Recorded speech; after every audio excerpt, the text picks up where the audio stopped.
지난주 부동산 종합대책이 발표된 이후 은행 영업점들에는 대출 관련 문의가 끊이지 않고 있습니다. 하지만 당국의 세부 지침이 아직 나오지 않아서 혼란이 가중되고 있습니다. 자세한 상황 취재기자 연결해 알아보겠습니다. 조슬기 기자. 네, 조슬기입니다. 네, 지금 어떤 상황인가요? 네, 주로 주택을 보유한 사람들이 대출 가능 여부와 한도를 알려달라는 문의 전화가 쇄도하고 있는데요.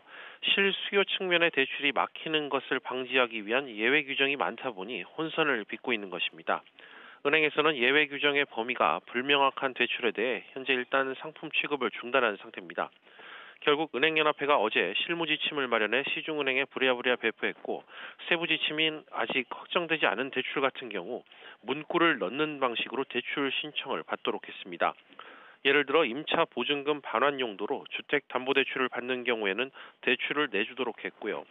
고가주택이 아니면 임대를 줬던 주택에 전입하거나 세입자와 계약하려는 목적의 주택담보대출 역시 가능합니다.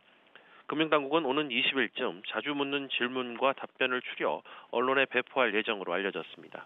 네, 조 기자, 까다로워진 전세대출 요건을 놓고서도 은행에 민원이 많다고요? 그렇습니다. 부부 합산 연소득 1억 원 초과 규정 때문인데요. 고소득 1주택자의 전세대출 보증을 제한하려는 소득 기준이었는데 주택 실수요자들을 중심으로 반발이 컸습니다. 연소득 1억 원이 넘어도 가처분 소득이 적고 전세대출이 불가피한 경우가 적지 않아서인데요. 당국은 당장 실수요자들의 혼선을 막기 위해 시행 시기는 10월 중으로 밀어놓은 상태입니다.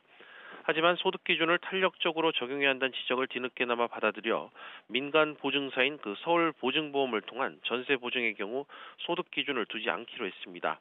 물론 주택금융공사나 주택도시보증공사를 통한 공적 전세 보증의 경우 소득 기준은 계속 유지됩니다.